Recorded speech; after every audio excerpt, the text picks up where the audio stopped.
You know, last episode when I said that I hadn't really done Hamlet in school or anything or studied it? Yeah. I forgot I actually played the Queen in primary school. Yes, we did Hamlet in primary school. Oh, that's quite dark for kids. Yeah.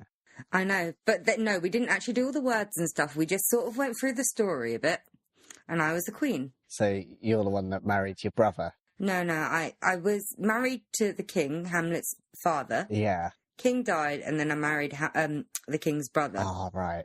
Okay. Still a bit slightly dodgy, but not, at least not incest, I guess. Yeah, it's dodgy how quickly they got together. Yeah, I think even today that would get looked upon. No, really? They'd be talking about that in the tabloids. Yeah, the tabloids, those trusted things. They're morally superior to us, so, you know. I mean, we shouldn't really disregard all print journalism, because some journalism is actual journalism. But then there's actual journalism and tabloid journalism. Tabloid journalism is the one that I wish a fiery death upon. Yeah, they're like a cancer. They really are. They're horrible. I don't like it when people read tabloid journalism, but then I have a few friends that are really into it, and they're really into the Kardashians. And I'm just like, you are so lucky that you're my friend, because normally I would just be slating the shit out of you. So you should feel just honoured to be my friend, really, because I'm allowing this. Yeah, I mean, I can't believe you overlook it, to be honest. Believe me, I've had trouble. Not allowed to do it in my presence. Yeah. Because they know they'll get comments. Sure, I still comment on it and I insult it, but I don't insult them or completely cut them out of my life. I've grown past that at my tender age now. Yeah. In the decades. It's got to still be tempting, now. though. Yeah, but I've come a long way in the last few years. I've stopped freezing people out of my life, I think. Yeah. Before, you could just annoy me once and I was saying, no, fuck it, you're dead to me. Yeah. So I'm like that with people who, like, made in Chelsea. But you're friends with Chris. Yeah. I don't understand why we're friends with Chris sometimes. And he wasn't even the one that I was talking about. He's far too cheerful, I think, for us two. Yeah, I know, right? But I think that would be handy in this podcast if he ever decided to show up. He's always standing us up. Yeah, I don't think it's more a question of why are we friends with him. It's more... Why is he friends with us? I think that's the question we've got to be asking us. I don't know. I've accumulated an array of really odd friends. Yeah. Like, cohesively, on paper, we probably shouldn't go together. Yet, in practice, we do. Yeah. It's a weird lot. Yeah. Our little circle. It was called a clique the other day. I bumped into someone we knew from... Well, you probably didn't know him, but someone from uni. And he described us as a clique several times. Ooh. And clique is bad, isn't it? It can have bad connotations, but it's not necessarily bad in itself. Some people do use it to kind of mean bad things. Mm. I don't think we were particularly cliquey. I mean, we're all inclusive. I mean, Chris was the only white guy in the group, other than you. Yeah, you perhaps were a bit racist, but I don't know. You know. No, as in there was an array of different people. That's what I meant, as he was the only white guy. Yeah. We were the international clique. Or racist. You know, that's what you have to decide. But, Matt, it's international. There's people from every walk of life. You can still be racist. And like international. Yeah, I guess... To be fair, you were only friends with people for food, usually, so you were probably just friends with them for the international food. Nah, Matt, that was literally only you. Oh, right, well, international food, you know, there's a bit of a mixture in there, I think. Oh, Lord. Mm. Well, I don't think we're a clique, okay? No, we're definitely not. No. We're all inclusive. Mm. We're not a clique. We don't cut... Okay, I cut people out of my life. We don't kill people in bars, do we? No, we don't assassinate people. And also, we're not high-ranking officials in, you know, law and parliament and commons and the judiciary or religious things like Catholicism and Protestantism. Also, we weren't alive at the times of Elizabeth I, so... We weren't, or the Privy Council, or the Elizabethan era in general. Because that was way back in the 1500s. Yeah, and we've not been around that long, thank God. I think everyone's grateful about that. To be honest, it seems quite interesting in the 1500s, looking into it. It was. I'm not sure I'd want to go back there myself. No. I think the poor were even worse off then. Yeah, you know, they didn't have Theresa May back then either. True.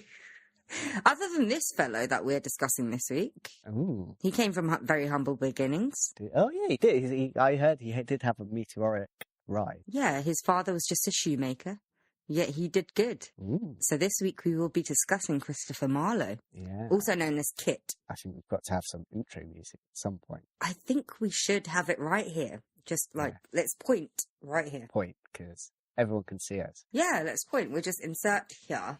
Welcome to the Dorks Deduction Podcast, where we talk about stuff. Welcome back. Are you saying that to me or the listeners? The listeners, you were already here with me and making a funny noise. Okay. I just like to keep going during those bits of silence sometimes. Yeah. So you know I'm still there. It's a bitch to edit, you know that, right? So, okay, this week we're going to be talking about Christopher Marlowe.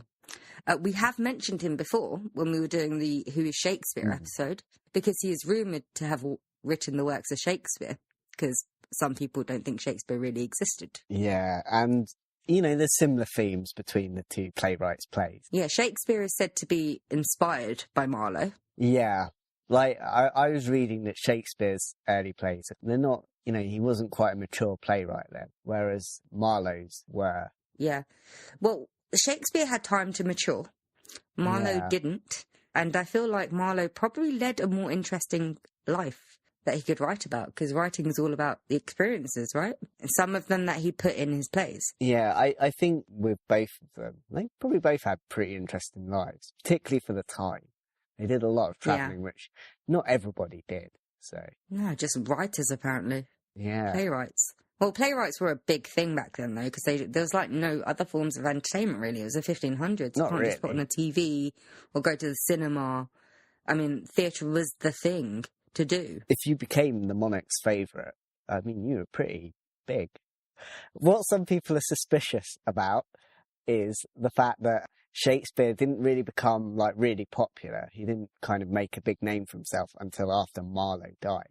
Because Shakespeare had been writing, I think, for a little while, but he wasn't that well known at the time. Yeah, but Marlowe, he didn't really have many works published until after he died. Yeah, he had notoriety because his plays had been staged, but this was towards the end of his life anyway.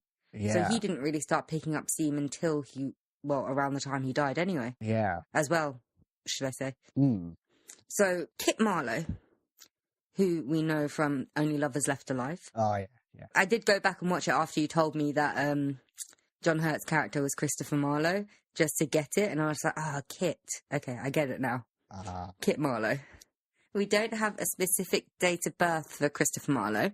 All we know is that he was christened on the 26th of February, 1564. So the likelihood is that he was born a few days beforehand. And he died on the 30th of May, 1593. And if you're good at math, you can tell that he was only 29 years old. Yeah, that's clever work. Yeah. Whenever I do notes for these episodes, I always put down the birthday, a date of death, and then actually have to manually write the age as well, so I don't have to do maths during the episode. It also helps that it's just on the Wikipedia page and I don't need to do the maths at all. Yeah, probably a good idea, actually. Yeah. As we've already established, he was a playwright and poet that lived in the Elizabethan era. He only lived till 29, so obviously he didn't really have a full body of work. So as far as I know, I could be completely wrong, and if you're an English scholar, you can totally email us. As far as I know, he only had 6 published works, which makes sense because his life was shorter. So the first of his plays to be performed was the Tamburlaine the Great, which followed the exploits of the conqueror Timur. And that was published in I keep doing this. I kept writing it in my notes as well, doing 1950-something rather than 1590-something, which was published in 1590. The first play that he's thought to have written was Dido, the Queen of Carthage, and I'm pretty sure I'm saying it wrong. Carthage, something like that. That place is now Tunisia. All right. So Dido was the founder and first queen of it. Yeah. The play follows her falling madly in love with a man named Ennius. I'm also probably getting that name wrong. Yeah. And Ennius was the son of a prince as well as the goddess Aphrodite. She fell madly in love with him through the aid of Cupid. He betrayed her and she killed herself when he left her. Ooh. Uplifting stuff from Marlowe. Yeah. And Dido, I looked into her. She sounds really interesting. I feel like we should do an episode on her. Yeah. This does sound like interesting stuff. Mm-hmm. The other plays that I've read into, as in read the synopsis, include The Jew of Malta, which was published in 1594, Edward II, which was published in 1593, just 5 weeks after Marlowe's death. The Jew of Malta featured religious conflict, which could be controversial. Edward II featured homosexuality, which at the time was pretty hard-hitting stuff. Yeah. Another one of his titles was The Massacre at Paris, or of Paris. I can't read my writing. One of them. I'm not quite sure when it was published. I've got one date, 1953, but I don't know if that's the published date or the date of the first performance. But I'm assuming that's the published date, because I certainly hope it was performed before Marlowe died. I think it might have been, if I remember right. This one was highly controversial, and people didn't take to it too well. And there's not really a surviving copy. The only surviving copy is of memories of it. So there's no really original work. Yeah. It follows an English secret agent and features assassinations and Catholic mob violence. It's set during the Bartholomew's Day massacre, which was the French War of Religion. Ah, right. Yeah, and it was seen as controversial because it seemed to advocate violence to religious peoples. And the last one, you've probably definitely heard of, because I actually heard of this one. Dr. Faustus. Oh, yeah, I've heard that. Yeah, so that features a lot of religious doctrine. And it could have been performed as early as 1588. And it was published in 1592, so at least during Marlowe's life. Yeah. But his plays are not what we're here to discuss, are they, Matthew? No, not at all. No. So, we did state earlier that Marlowe came from humble beginnings and his father was a shoemaker. But that didn't stop him from excelling in education and going to the best schools possible, as he gained a scholarship to Cambridge. Which is pretty impressive. It's pretty impressive now. It must have been even more impressive back then. So, his time at Cambridge was plagued with long absences.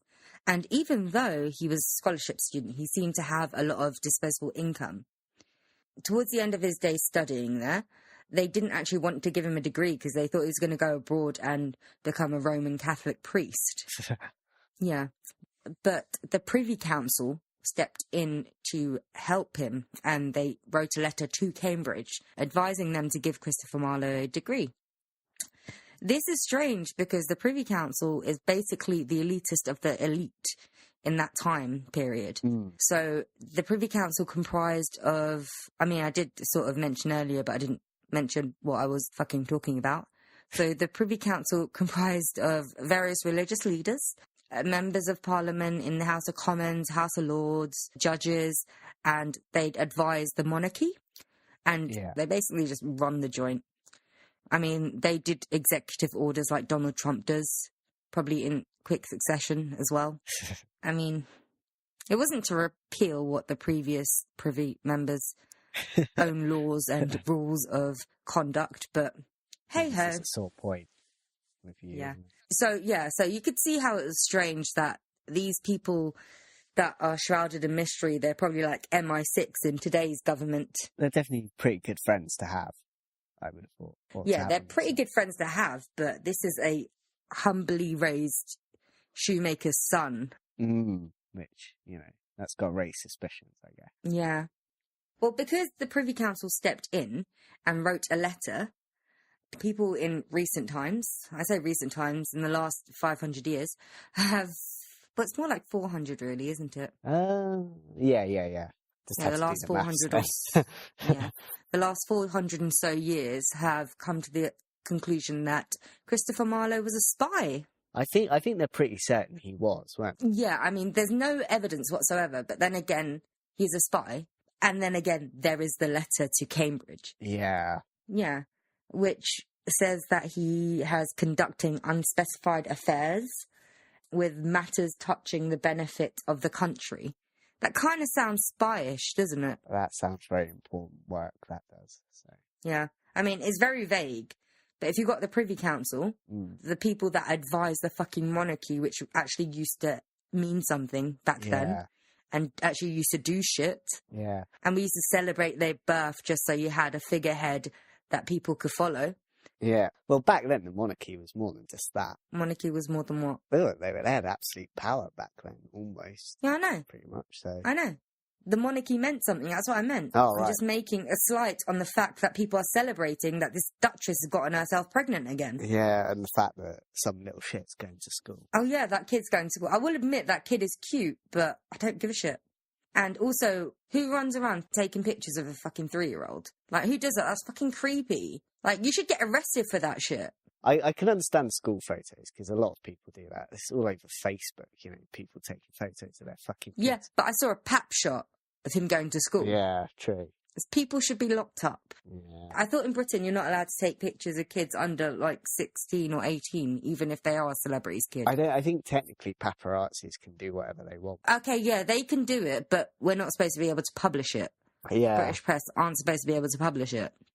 But anyway, the royal family now, nothing. They don't mean anything, they're just a strain on our taxes. But back then, the royal family actually meant something, and these are people that are above the royal family, it seems like, advising them on what to do. Yeah. And they could make their own rules, they can arrest people if they wanted to. It seems like they were above everyone. Yeah. And they're vouching for Christopher Marlowe, so obviously there should be some sort of link. I mean, they're not going to just write a letter for any old guy. Yeah. From what I can remember, the Privy Council, I think the Queen definitely needed them on their side, on her side, to stay in power. So these are people you don't want to piss off. Pretty much, they're like the most powerful people in their given sections of employment. So, and they've come together. Yeah. They can pretty much do whatever the fuck they like. There are some other reasons that people believe that Christopher Marlowe was a spy. In 1589, due to his involvement in the death of his neighbour Thomas Watson, who was also a poet, because all poets and writers and playwrights are friends. Yeah. It is true, though. Yeah. It is really true. He was imprisoned at Newgate Prison for 2 weeks and released eventually without charge, even though he was involved in some sort of murder. He was released without charge, and there is no recorded evidence of him being anywhere within the following 2 months after that. So people think that he might have been on a mission at the time. He was also arrested that year in Vlissingen, I believe that's how it's pronounced, which is in the Netherlands, for the counterfeiting of coins, and he was put forward to get arrested or prosecuted, but somehow got off. Apparently, he was released without charge because he was in the middle of a mission. Ah. Yeah. Yeah, I think the evidence is building up. Yeah. The only other thing I found out was, you talk about Watson, Thomas Watson. They were once arrested for a duel. And when they were arrested for this duel, both of them, the government literally rushed to their help. So they provided funds and counsel for them. And with Watson, it turned out to be particularly important because he actually carried secret dispatches for the Secretary of State. So there's pretty solid evidence to believe he was a spy. So it sounds like Watson was one of his spy friends. Yeah. So the theory is that Kit was recruited while he was still at Cambridge, which I buy because that happens. I know it happens, guys. I know you're listening, MI5, CIA, Mossad, NSA. You go and recruit all these kids while they're still in college, and you have college professors on your payroll that suggest to you the best students. I know you do it. Yeah. Why didn't you pick me? Yeah, those students get the tap on the shoulder. That's what happened. Yeah, that didn't happen to us, though. So maybe I'm wrong about this theory. This is what I was kind of a bit annoyed about. I didn't get a letter from the Privy Council, you know, saying I should get a degree. Yeah, but Matt, also, we didn't go to Cambridge. True. Privy Council wouldn't have given a shit about us. Oh, come on, let's not do down Kingston. To be fair, like, shouldn't the secret services of the world want people in the low end as well as the high end? I think they sometimes do, Gaither. those kind of people. But you have to be kind of remarkable. Yeah. And if you're kind of remarkable, would you be in the low-end schools? Yeah, I get the point. It's going to be quite clever people. They're not always going to be posh. True. My brother did well in college, so he's going to a good uni, so maybe he'll get recruited. Maybe. Do you have to necessarily be intelligent, though? No, you just have to be good at something. Yeah, I think you've got to physically be quite, Well, not necessarily. They might need people that are good at computers. They might need people that are just good at languages. Spying isn't all about action. There's so many different things to do when you're a spy. Yeah. I mean, yeah, but they probably prefer an all-rounder, but that's not going to happen a lot of the time. No. So the theory is that he was recruited by the Privy Council at Cambridge. So, we will get on to his demise, which is what the episode is kind of about. So, after the French War of Religion, there were plenty of refugees flying about from France and the Netherlands and places in Europe, primarily Protestants, and a lot of them had settled in the UK.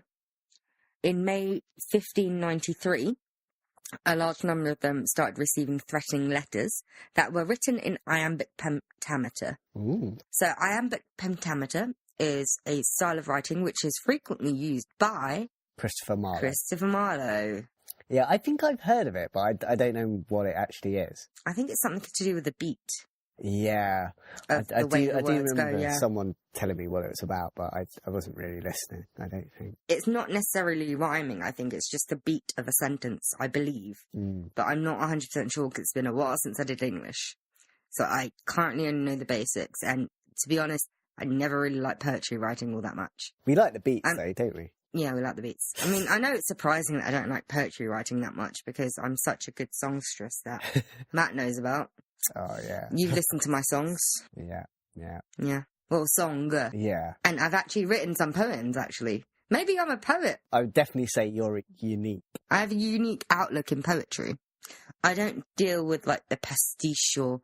I don't know why I said pastiche. It's just a fancy word. It doesn't mean anything in the context that I'm saying it in. But it's a fancy word. Yeah, it's nice to use it every now and then. Yeah. I don't care about all these flowery imagery or pathetic fallacy or metaphors about vaginas and things. No, I'm straight to the fucking point. I make it rhyme.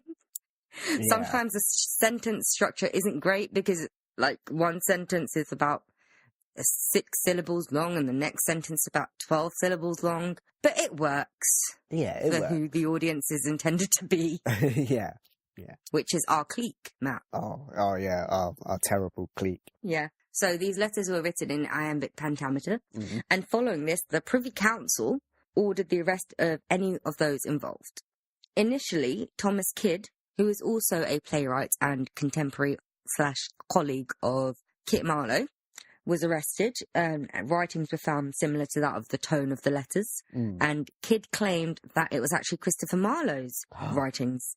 Yeah, I know, right? He accused, this was done through letters, and he accused Marlowe of being cruel and blasphemous. Following that, a warrant for Marlowe's arrest was issued on the 18th of May, 1593. He actually handed himself in a couple of days later, on the 20th of May, but they told him to piss off because they were busy. Pretty much, that's how it went down.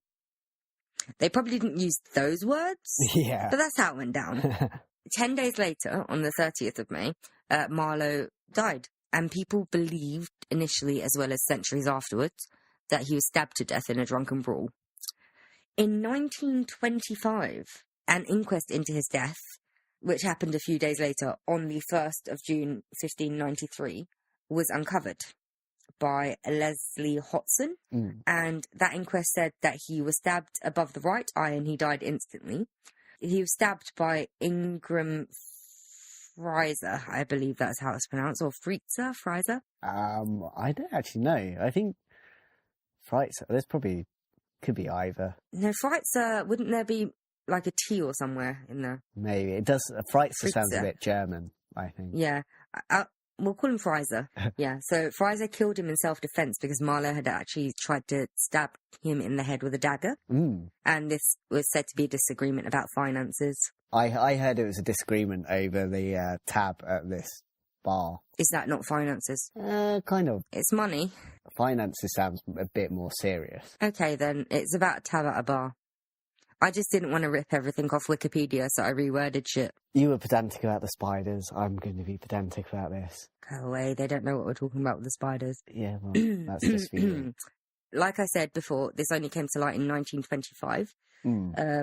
Hodgson actually agrees with the account in the inquest, but he did say that there is a possibility it could be untrue. People since have argued against it because of the reliability of the witnesses at the time, which were friends with Christopher Marlowe, but they included people like con men. Right.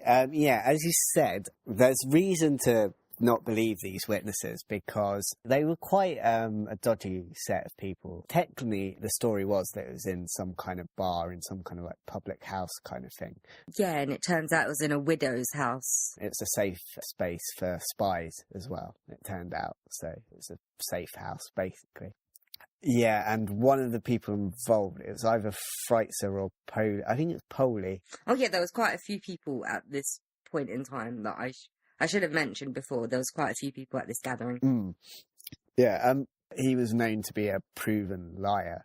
What also caught suspicion is the fact that Freitzer, he was pardoned remarkably quickly. I think he was pardoned within something like 28 days of having just killed, Christopher Marlowe, which at the time was quite quick. No, not really, because we've done cases like this before, and like stuff goes from trial to execution within like a couple of 28 days. He got a royal pardon within 28 days. That doesn't royal pardon. Okay. So, and also the autopsy or whatever it was. No, inquest. Inquest.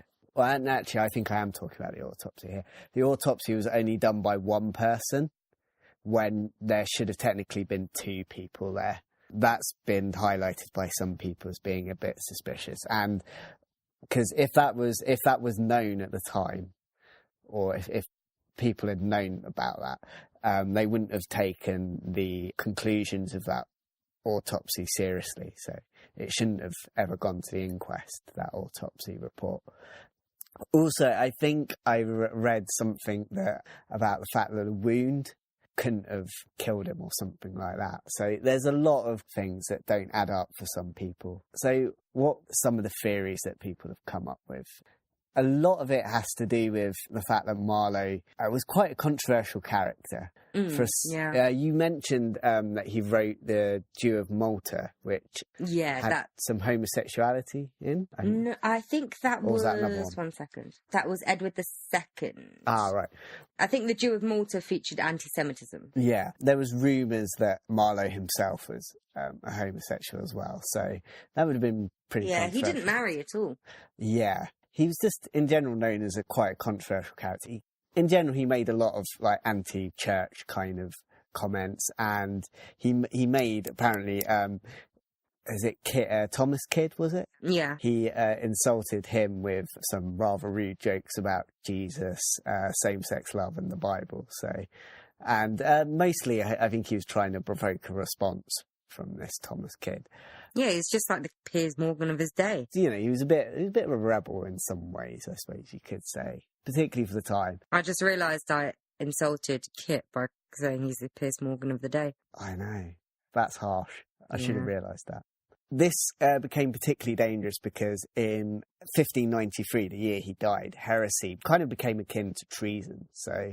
Oh, yeah, I forgot to mention there were heretic writings that were found in Kidd's belongings that he stated were Marlowe's. Yeah. It seems like this kid kind of betrayed him a little bit, I think. Well, if you were going to be arrested for something someone else did, and that someone else isn't even a friend of yours, he's someone that you don't like, he's just someone that you work with, wouldn't you sing like a canary? Yeah, and it's quite easy to pin it on Marlowe, because he probably did say half of this stuff anyway, so... Yeah. And spies would literally be trying to incriminate a lot of people and try and prove that these people were atheists and stuff like that, and you'd be rewarded quite well for doing so. So there's quite a lot to gain by trying to get Marlowe out the way. That sets the scene for a lot of this. A lot of people believe that this is related to how he died, and there's possibly like some evidence to believe this. One possible theory I've heard, but I don't think is taken too seriously by historians, is that it was actually a guy you might have heard of, Walter Raleigh. I know you're meant to say it a certain way, but I think it's Raleigh. Yeah, there's a big debate about how you pronounce it, though. But basically, they wanted Marlowe to testify against Sir Walter Raleigh. Oh, Raleigh. Walter Raleigh. No, it's not how you pronounce it. It's Raleigh, I think is how they pronounce it. Wait, it's R-A and then yeah, Lee. there's a weird debate about, because like there's a bike company that's got a similar name, and it's not how you pronounce the bike company. I'm saying it's Raleigh because that's how it's spelt. No, it's Raleigh. Okay, now then there should be a W in there. Yeah. So the assumption is that Marlowe was unwilling to comply, and basically he was throttled to death on the spot. Throttled. Where'd the stab wound come from then? Yeah, that's why I think historians debate it a little bit. There's no real evidence that there was ever a plot against Raleigh, so he might have been stabbed because he wouldn't testify against Raleigh, but there's not a lot of evidence for it. Although it could have happened because that was the kind of time that they were in. So anyone who was perhaps had a bit of power, which Sir Walter Raleigh did, then there would be people trying to go against him. While historians don't really see any evidence for it, it might be true. At this time in particular, Marlowe's theatre career or his playwright career was starting to go a little bit downwards slightly because of the plague had closed a lot of theatres. He couldn't get much money for his plays. The Secret Service, which employed him, had recently lost a regular budget, so he wasn't getting much money from that either. So at this point in time, he's quite desperate for money. This comes to a possible theory that, together with the fact that, he didn't have much money and that he was possibly going to be in trouble about his heretical kind of statements, that he tried to fake his death. This is quite a popular theory because of their connection to Shakespeare, because their belief is that he faked his death and then carried on writing plays as Shakespeare. I think that's a theory that's more revolved around the Shakespeare, because they just want another theory in there. And it's just the most easiest one because they were so similar. So I don't think that was probably an initial theory. I think that's probably just come over time because of the Shakespeare theory. Yeah. They just needed a way of Marlowe to have been able to write Shakespeare's works. Yeah. On this whole Shakespeare point, there's not a lot of actual evidence that they are the same writer. But whether he faked his death or not, it is quite possible, and there's one historian I think said somewhere it would have been quite easy to do, because this is a time before photos and stuff like that, and before passports. Yeah, you could just walk off into the ether and then just be a new person. Yeah, it's not totally impossible for him to do. So whether he did that or not, but again, there's the problem is we can't prove it because there's no evidence to just suggest that he did. So it's another one of those theories you just have to kind of perhaps say it might be true, but we're unlikely to find out whether he did or not, because there's not much of a trail he could leave. Again, maybe if he carried on writing, possibly not as Shakespeare as some people like to think. Maybe if he had children. I don't mean like the children alive today, but he's got a bloodline. But there's no one to test it against unless there was a familial bloodline. But I don't know if he has any siblings to compare it with. So, and I don't know if that would be too far gone because it was hundreds of years ago. I don't know if they'd be able to trace it. Yeah. But that's the only way we'd know that. So, it's quite hard to kind of really find any evidence. So I don't even know whether I believe or not. I personally, I think he probably did die at the time, I would have thought. I think he died, but I don't think he died as the inquest says it. Yeah, I think he upset a lot of people, so I think he's the kind of character that would. I think he sounds quite a controversial character for the time. So some of the theories are there's some quite like petty ones. Like there's a man called Thomas Walsingham, I think it is, who was meant to be quite good friends with Marlowe. And I'm going to come on to a more serious theory, but there's a theory that this guy's her wife was jealous of Marlowe's kind of friendship with her husband, and that she arranged for Marlowe to be murdered because of how close this friendship was. I mean, it's possible, it happens. Yeah. But I don't think it would have been because of a friendship. I mean, we've already established that possibly Marlowe has some homosexual tendencies. Yeah. I mean, I think it's silly to believe that he wouldn't have acted on it occasionally. Yeah, she was quite possible she felt threatened. Could you imagine how it would look on her if people found out her husband was having an affair with a man? Yeah. Not even a woman, a man. Especially back then, it would be her fault, wouldn't it? True, yeah. I think it's one of those things. It was more acceptable if you kept it secret, but if you let it be known. There's another theory that he was killed on the orders of Sir Robert Cecil, who was Queen Elizabeth's, I think it's like Queen Elizabeth's personal advisor or something like that. He was very high up in this time. He literally was kind of like the head of the court there and stuff like that. So he was the Lord High Treasurer. Yeah, that's essentially like the Prime Minister of the day. Yeah. Lord Privy Seal, so I'm assuming that means Privy Council. Chancellor of the Duchy of Lancaster. Secretary of State. Yeah. Yeah, all of those titles he held. He's got pretty much every title you could probably think of. Until death, not even retirement, until death he held those titles. Yeah, I think he lived after Queen Elizabeth, didn't he, as well? So, what year did he die? Do you know? He died in 1612. Yeah, he did. Yeah, and the idea is that this Sir Robert Cecil had Marlowe killed because of his plays, because the plays contained Catholic propaganda. So it must have been the Protestants he was against. Yeah, it's the Protestants. Because of the writing and the propaganda. Yeah, there is some people who actually believe he was actually killed because of finances. That Freitzer and another guy who was there called Skeers or something. I think that's his surname. I don't have his first name. Nicholas Skeers. Nicholas Skeers, yeah. The idea here was that they were pressuring Marlowe to pay back money that he owed these two, but he obviously wouldn't hand it over, and the idea is they killed him. So, I mean, that could actually be true. He was desperate for money at the time, we know. So he probably didn't have much money to give them, so he could well have been killed over Yeah, that. I mean, they probably did it accidentally, though, because how's he going to pay you back if he's dead? You just really just want to rough him up a little bit, don't you? Yeah, threaten him a bit.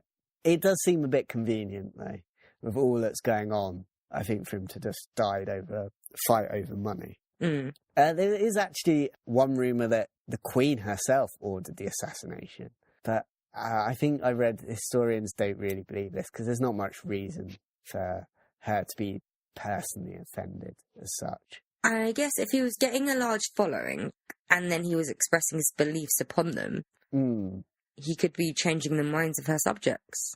Yeah. And that's something that she wouldn't want, would she? Because she could end up in the middle of a revolt. Yeah, I mean, there was a lot of fear about Catholics at the time, and it's only a few years after the Spanish Armada as well, so...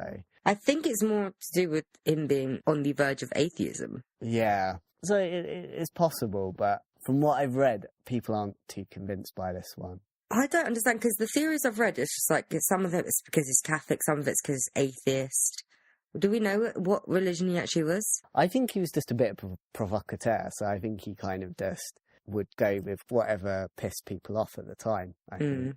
Maybe. There's another theory that Freitzer murdered Marlowe because, once again, the close relationship that Marlowe had with Thomas Walsingham. That's another theory, and that's all about jealousy again. And there's a particular worry that Marlowe's behaviour might have an effect on Walsingham's reputation. So, you know, with Marlowe being quite a controversial character, this could get Walsingham into trouble. But the theory with Walsingham is that, because basically Walsingham was said to be quite a good friend of Walsingham's, but there's perhaps some evidence to believe that their friendship was getting a little bit strained at the times. So Thomas Walsingham was a patron of Marlowe's. So I forget what patron means exactly in this circumstance. Whether he funded some of the stuff, I think is what they mean. Or supporter of it, some way aiding it. Yeah. Now Marlowe knew Walsingham as quite a kind of, you know, was quite a cultivated man, and he was, a very keen Latinist, so he was quite high up. And he was married to Lady Audrey, who was quite close to the royal family, I think, because she received royal gifts. So maybe her and Queen Elizabeth were in it together. Possibly. And again, here there's the connection with Freitzer, who would have likely benefited financially from the death of Marlowe. And there is actually, there's another theory here as well, which involves Walsingham. When Queen Elizabeth was going to die, he was going to succeed. So King James, who would the first of England, but the sixth of Scotland at the time, was one of those people who wanted to succeed Queen Elizabeth. So, that's a bit confusing. So King James, he actually succeeded Queen Elizabeth after she died? Yeah. At this time, there was a bit of a fight over who was going to succeed her, because she hadn't married, she didn't have any children, so there was a big kind of thing about, well, who's going to succeed her? And there was a bit of a fear that King James might even try, because Queen Elizabeth was getting on by this stage, so there was a bit of a worry that King James would possibly try and take the throne by force. And there's a theory that he may have possibly been connected to Marlowe's death, but I'm not quite sure how, though. But there is evidence to suggest this to some historians, because of a Jacobean indenture, which I've got no clue what actually that is. The Jacobites, weren't they the people that wanted Scottish independence from the British? What an indenture is. I'm assuming it's got something to do with the Jacobites. It's a legal agreement, a contract or a document. Okay, so it had nothing to do with the Jacobites then? Well, it would have been a Jacobean legal agreement. Okay. Or document. So it's a document by some Jacobites. Okay then. So, but it's in quite an offhand way, so whether King James ordered the murder of Marlowe through Thomas Walsingham. Thomas Walsingham lived at Scadbury, where Marlowe had escaped temporarily from the plague, and also he'd gone there when he was running away from the heresy accusations. The problem with this was that eventually Marlowe was perhaps getting a bit of a burden on Walsingham. So, he was, not only was he funding this guy was then also carrying on his heretical kind of statements. And this could have possibly harmed Walsingham. He might have lost lucrative court favours, could have even lost his house and his estate. The Queen could have taken that off him. So it could have really been very dangerous for Walsingham to have been associated with Marlowe for much longer. And there's a very strong theory that Walsingham eventually just got fed up of Marlowe and betrayed him. And I think the idea is that the Queen wanted Walsingham to kind of testify against Marlowe at some point. And the Queen was never sure of Walsingham, because while he seemed loyal to her, he was also someone who was scheming for James VI to succeed her. So yeah, basically, I think that's the idea. Again, Robert Poley, he was associated with Walsingham as well. And he was quite a famous liar, because he was one of the people that the testimony was from. Yeah, he was one of the con men, wasn't he? Well, he was the con man of the bunch. Yeah, you say this should never have been believed at all. So, in a way, because this guy's a bit of a wrong-un, as they would say. It's a proper wrong-un. Yeah. Because he was a double agent as well for the government. So how can you trust a double agent? Yeah. There's also perhaps, I think, an idea that Marlowe's career as a spy might have been getting a bit dangerous as well for Walsingham. So basically, the idea is that Walsingham, while he himself might have not actually ordered the murder as such, or not directly maybe, he certainly didn't prevent it. And he basically let his servants kill Marlowe, is the idea. Because Freitzer and Nicholas Skeers I know Freitzer was a servant of Walsingham. Whether Skeers was or not, I don't know. No, Skeers was a government agent. Oh, and he was the one that was con man, sorry. Yeah. And he was government informer, also known as a professional deceiver. Yeah, because that's what's interesting, is that basically all of these people were present at Marlowe's death were either spies or servants of Walsingham. So some people have kind of got the idea that it's a strong possibility that Walsingham was maybe involved in some form. And I think the idea is that it was just convenient for Marlowe to be kind of murdered. You know, the people who benefited from it financially were people like Freitzer and Skeers. There's no actual sign that Walsingham himself financially benefited from the death, but it would have definitely been a relief to him. So I think this is quite a strong possibility myself. Marlowe's death is very convenient if you think about it, with a lot of what's going on. Yeah, it's possible that he may have, financially been in trouble and that he was accidentally murdered for not, giving money. But I don't know. I kind of feel that with this whole heretical kind of thing going on, I think it's got something to do with that. And whether he just got on people's nerves and he just became too dangerous to be known or to be associated with, that's, I think, a pretty strong theory. I think this last theory is the one I'd probably go for myself. I am pretty sure it's something to do with the Privy Council, obviously. I just think he's a liability as well. He kept getting arrested. He was probably on a downward slide anyway. Yeah. I think he was becoming less useful to them, probably, and more of a liability. So there was no point of them keeping him around. Yeah. Also, I kind of think it is possible that Walsingham, the Queen, the Privy Council, and pretty much just everyone was in on this. They just decided to have Yeah, because they all were linked together. I mean, the Privy Council was working on, I would say on behalf of the Queen, but alongside the Queen. Mm. And he was working for the Privy Council. The witnesses were all associated with the Privy Council. Yeah. And the Privy Council is fucking powerful.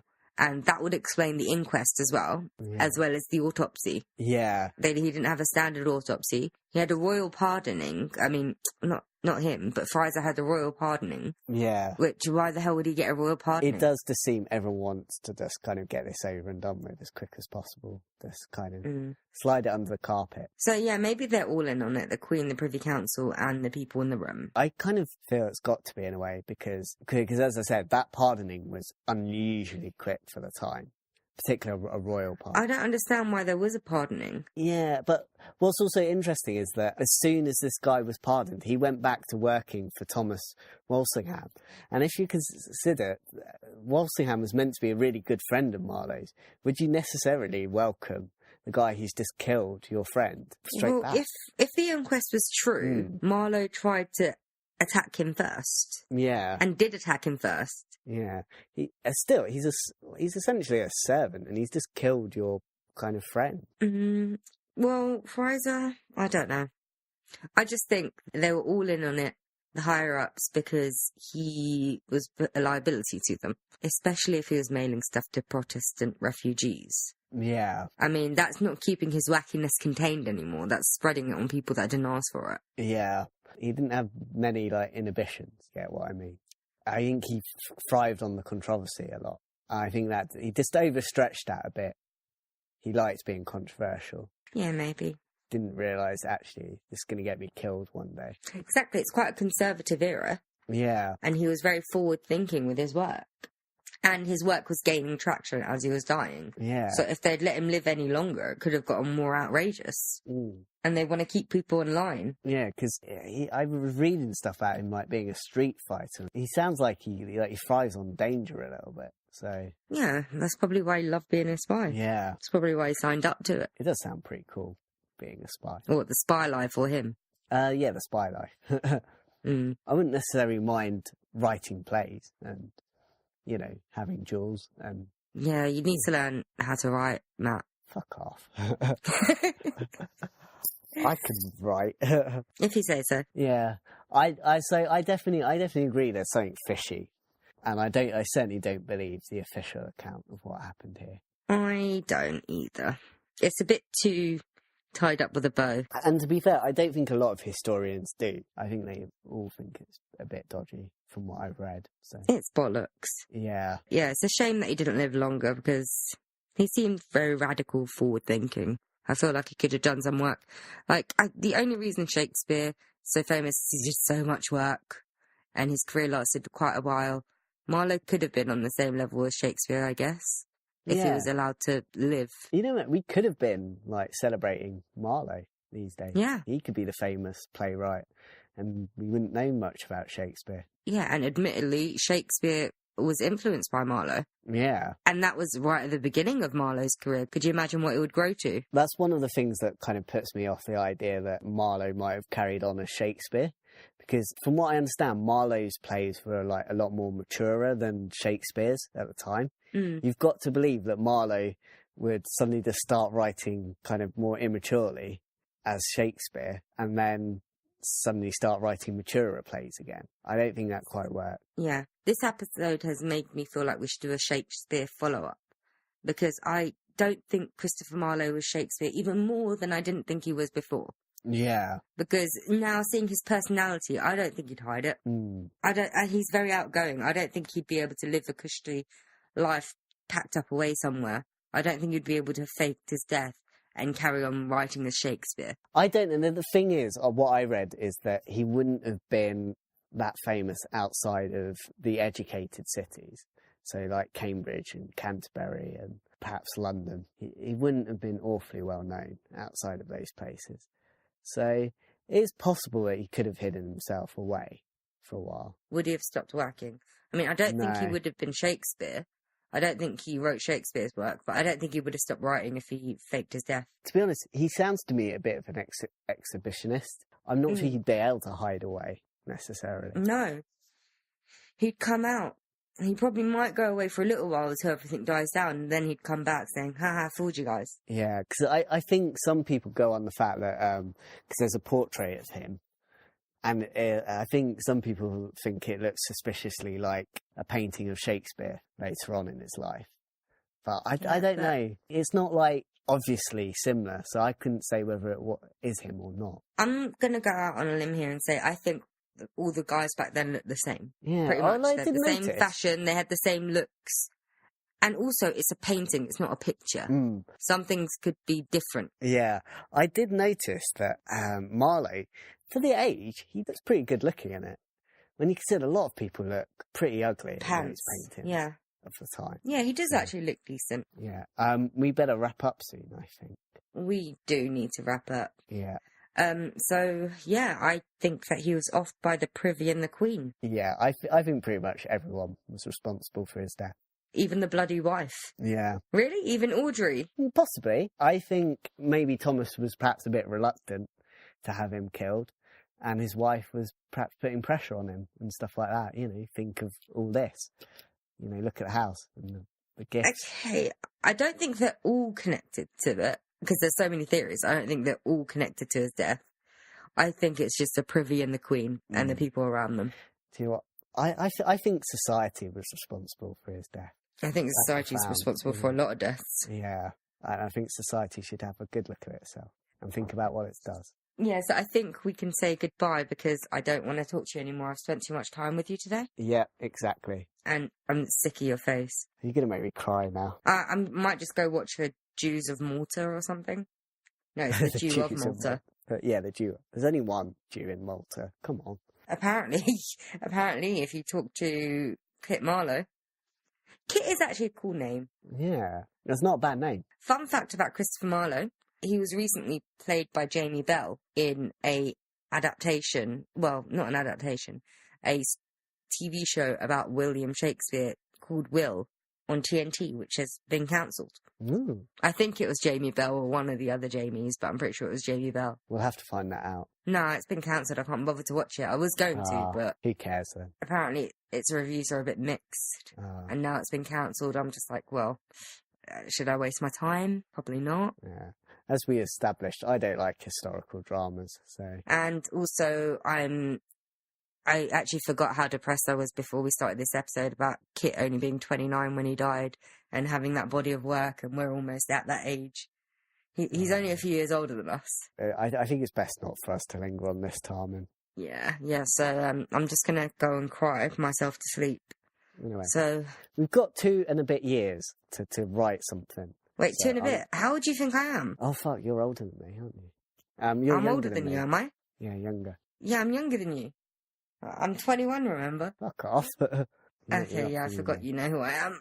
Yeah. I just do that with new people. Yeah. If I lie about my age now, it's more believable when I'm 40. We'll have to wait and see. No, if I tell people I'm 21 now and just decide to restart my aging process in about 10 years, it's going to be more believable to people I meet in 11 years. If you say so, Tarmin. Okay, I'm going to go. Okay. So, bye. Bye.